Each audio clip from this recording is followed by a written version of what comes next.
Situasi yang tidak kondusif masih terjadi di beberapa kota di Indonesia terkait demo di Jakarta.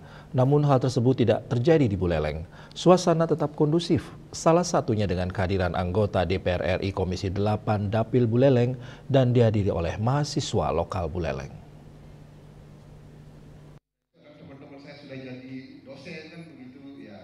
Di tengah situasi yang tidak kondusif yang menyeret keberadaan DPR di masyarakat, anggota DPR RI Komisi 8 asal Dapil Buleleng, Ketut Karyase Atnyane justru menunjukkan keseriusannya dalam mendorong kemajuan usaha mikro, kecil, dan menengah atau UMKM lokal melalui pelaksanaan sosialisasi norma, standar, prosedur, dan kriteria NSPK produk halal di Buleleng. Saat ditanya bagaimana imbasnya pada pekerjaannya sebagai anggota dewan serta terkait demo yang terjadi di Jakarta dan merembet di kota lainnya, Karyase belum bisa memberikan jawaban.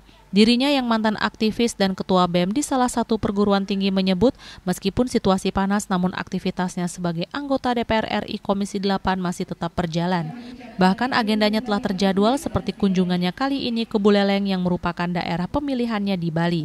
Sementara salah satu mahasiswa Undiksa IGD Surya Pramana menyatakan bahwa semestinya sebagai mahasiswa harus bisa berpikir kritis dan tidak menyudutkan salah satu pihak saja, namun bisa mencermati situasi agar tidak terpancing dan keliru menanggapi situasi yang sedang berlangsung.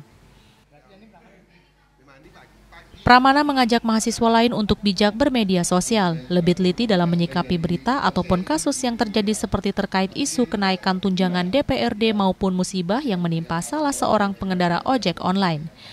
Yasari Yuli, Bali TV.